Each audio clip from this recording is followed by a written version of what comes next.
여러 가지 질환에 아주 좋은 타결한 효과를 나타내는 것으로 되어 있습니다.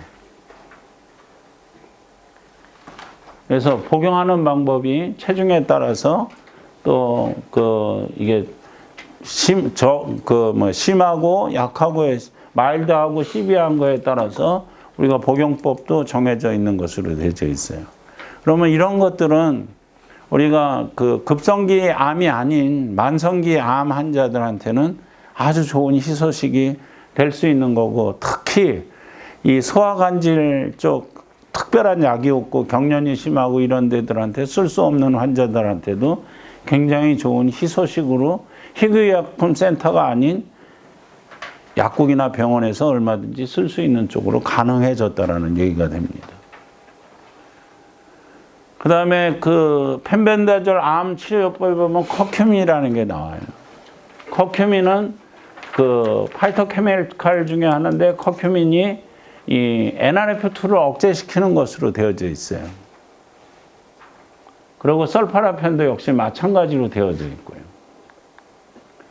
커큐민은 암 줄기세포 억제 작용을 가지고 있는 게, 암 줄기세포에는 지금까지 밝혀져 있는 암 줄기세포는 3가지 시그널을 가지고 있어요. 하나는 윈트 시그널이에요. 하나는 해지오크 시그널이에요. G라고 HG 해가지고 해지오크 시그널. 하나는 노치 시그널이에요. 근데 커큐민은 윈트 시그널도 억제를 해주고, 해지오크 시그널도 억제해주고, 커큐민 노치 시그널도 억제를 해주는 아주 유용한 암 줄기세포 억제제로 알려져 있는 거예요. 근데 이것도 고신의료원 암센터에서는 위암 환자들한테 5FU 요법을 쓰고 있는 환자들한테 그때 커큐민을 투여했다라고 얘기를 합니다. 근데 치료율이 높아졌다는 것을 그때 알 수 있어가지고, 이거는 왜 그럴까 했지만, 이렇게 지금은 생화학적으로 다 이런 것들이 다 밝혀져 있는 것에 대해서는 몰랐지만, 그때 치료법의 향상을 가져오기 위해서는, 이게 꼭 필요했구나 하는 것들을 지금서 알려지고 있는 것들입니다.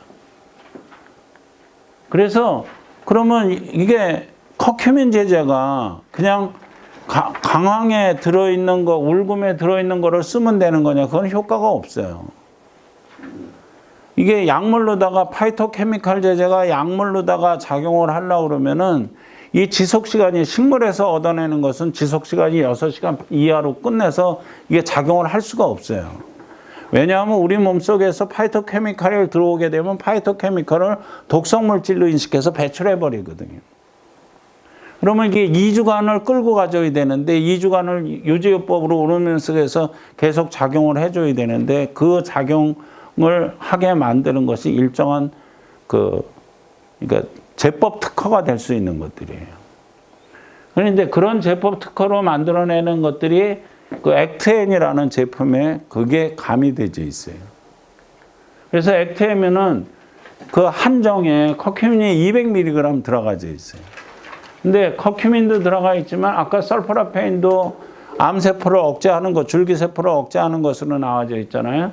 설퍼라페인, 시리마린, EGCG 다 이게 암 줄기세포를 억제하는 거고, 흑후추의 피파라핀도 암세 줄기세포를 억제하는 것들인데, 이런 5가지 파이토케미칼이 들어가져 있는 거죠.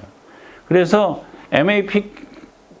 PK를 활성화를 통해서 NRF2를 활성화 기전을 해줌으로 인해서 암을 억제하고 암세포 자체를 없애뜨리는 역할을 발휘하는 것으로 되어 있는 겁니다. 그러니까 거기서도 그거를 쓰고 있는 것으로 나와져 있죠. 그래서 액테인 섭취 방법은 처음 7일간은 하루에 아침 저녁으로 2알씩 복용을, 2정씩 복용을 해요. 그러면 일반적인 한 달은 2정씩 복용을 하고, 그 다음에 끝난 다음에는, 그 다음에 이제 의학적인 치료를 받아야 하는 사람들은 하루에 2정씩, 4정씩을 복용을 해야 된다는 얘기죠. 그 다음에 끝나고 나면 일정 기간이 끝나게 되면 아침 저녁으로 1알씩만 복용을 해주면 돼요. 근데 이게 어느 병원에서 류마토이드 아스라이티스 환자들한테 굉장히 많은 것을 쓰이고 있고 좋은 효과를 나타내고 있어요. 그러면 류마토이드 아스라이티스 환자들이 어떤 때 더 많이 느끼느냐? 먹을 때는 잘 몰라요. 근데 약을 안 먹게 되면 통증이 더 심해지는 거예요. 이게 구부러짐도, 이게 손에 저것도 있고. 그래서 이제 계속 먹게 되는 이런 것들을 차지하게 되는 거예요. 그 다음에 우리가 약효를 빨리 나타나는 것 중에는 비타민 B 컴플렉스가 중요하다고 얘기했어요.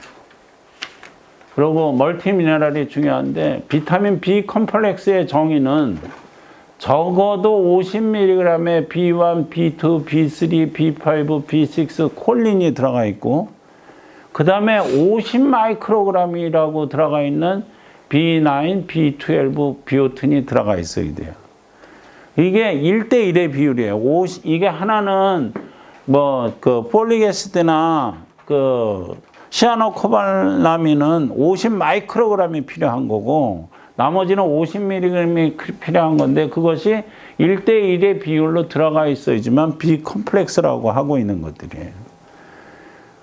B컴도 이렇게 안 들어가 있어요. 근데 요즘 나오는 그 여러 가지 제품들 있죠. 대형 지역에서 나오는 이런 제품들, B컴플렉스 제품들은 전부 이 기준으로 만들어져 들어가 있어요. 국내에 이 기준으로 만들어져 들어가 있는 제품을 개발한 사람은 저예요. 이게 의약품으로 허가를 받은 사람도 저고. 이게 한일약품에 의해서 제일 먼저 그게 만들어내진 제품으로 쓰여지고 있었는데 한일약품이라는 데가 없어졌잖아요. 그 다음에 멀티비타민은 적어도 25mg의 비타민 B군하고 A, D, E, C를 포함하고 있어야 돼요. 용법이 이런 식으로.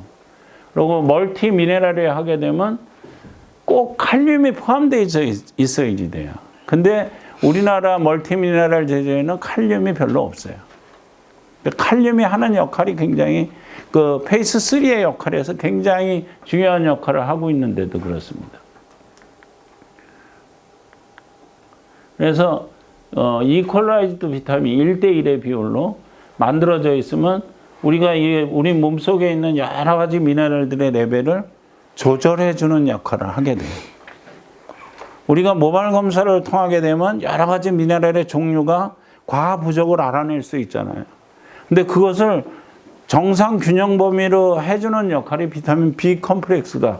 그것도 어떤 비타민이 1대1의 비율로 만들어져 있는 이퀄라이즈드 하이 B 컴플렉스 포뮬레이션만 만들어지게 되어 있는 거예요. 그래서 이게 이제 우리 몸속에서 밥을 먹든, 맞죠? 밥을 먹든, 기름을 먹든, 고기를 먹든, 전체 역할을 쓰는 것에 대해서는 비타민 B 컴플렉스가 들어가서 역할을 해줘야 돼요. 그래야지만 원활한 대사를 이용해주고 에너지원으로 쓸 수가 있어요. 그래가지고 이게 코엔자임이라고 해서 우리가 B1, B2, B3 이렇게 돼 있지만 그 밑에 있는 조효소, 코엔자임, TPP, FAD, FMN, NAD, NADP, PLP 이런 것들이 이런 프로테인 메타볼리즘, 카보하이드레이트 메타볼리즘, 패트 메타볼리즘에서 각각의 쓰이는 역할에 따라서 에너지를 발생하게 되어 있는 것으로 되어 있는 겁니다. 그래서 비타민 B 컴플렉스를 복용할 때는 꼭 이퀄라이즈드 하이 B 컴플렉스를 복용하는 것이 가장 좋은 방법으로 되어 있어요. 그래서 쿼터백 플러스는 B50으로 되어 있는데 등가에 고용량의 비타민 B 복합제로 만들어져 있는 제제입니다. 먹는 방법은 50mg이 모자랄 경우에는 100mg, 150mg. 그러니까 B50이면은 미국의 슈퍼에 가보면은 B50부터 B100이라고 되어 있는 것도 있고요. B150이라고 되어 있는 것도 있어요. 그래서 처음에 이걸 만들어냈을 때는 B100으로 만들어냈기 때문에 한일약품에서 이름이 콤비100이라는 것으로 움직여 왔을 겁니다. 그게 팔리고 있을 때는 제가 수입이 짭짤했는데. 왜냐하면 팔리는 만큼의 로열티를 저한테 보내왔거든요. 근데 회사가 없어지니까 로열티도 없어지더라고요. 당연한 거겠죠. 그래서 쿼터백은 이런 조성으로 되어 있고 B컴 이렇게 안 맞죠. 비액티브 이런 것들이 안 맞는데 1대1의 조성으로 되어 있는 것이 중요하다라는 것을 다시 한번 알려드리는 겁니다. 그다음에 미네랄 밸런스예요. 미네랄 우리 몸속에 4%뿐이 안 돼요. 4%가 주인이에요. 모든 에너지 신진대사 작용이나 신경전기 작용을 낼 수 있는 것이 미네랄이에요. 그래서 모발 검사는 미네랄의 과부족을 검사하는 거기 때문에 굉장히 중요한 검사예요. 그것이 모자르고 많고 적음에 따라서 몸의 대사가 틀려지기 때문에 그렇습니다. 그래서 미네랄들이 역할이 틀려요. 면역계, 에너지 생산, 호르몬, 비타민 생산, 조혈, 효소, 근골격계 이렇게 다 나눠지게 되어 있습니다.